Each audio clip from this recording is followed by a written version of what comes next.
সালাম আলাইকুম গাইস, আমি কি বলবো ভাই? দুঃখের কষ্ট কথা কার কাছে কি বলবো ভাই? আসলে ভাই বিকেল বেলা আইছিলাম ভাই সুর ধরতে, ভাই সুর ধরতে ধরতে তো আমি সুর তো ধরতালাম না, কিন্তু রাইত হয়ে গেছে গা।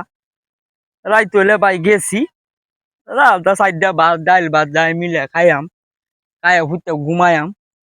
এই কপালে আমার আর জুটলো না ভাই। দেখেন নদীর আর একটা ঘর কি করবাম ভাই? এই যে ঘরের ভিতরে আইসা এখন কি করবাম, কেউ নাই। এ এই ঘরের ভিতরে বইলাম, গেছি বেডি করছে কাইট দিয়া, যে দেখার এটা তো কইছে তুমি অতক্ষণ বড়, তুই অতক্ষণ বড় কই আসলে দত্তাছস না কারবাল হালাই আইসস না কোন বেডির বারাত গেছস ভাই? এই বেলা কি এটা কথা কইলে কি ভাই? আমরাই কইনি এটা কি জানে কুলা? এটা কুলানির কথা ভাই।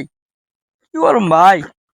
কাইজা থেকে আমি বিরত তাই ভাই, তাই ভাই নদীর পাড়ে আইসা ভাই একটা ঘরের ভিতরে ভাই বই রয়েছি ভাই। কি করাম ভাই? আপনারা যদি এরকম যদি কেউ তাই গেতাম ওই, তাহলে আমার সাথে কথা ওই সুখে দুঃখে দুইটা কথা কই এমনি আপনার সাথে।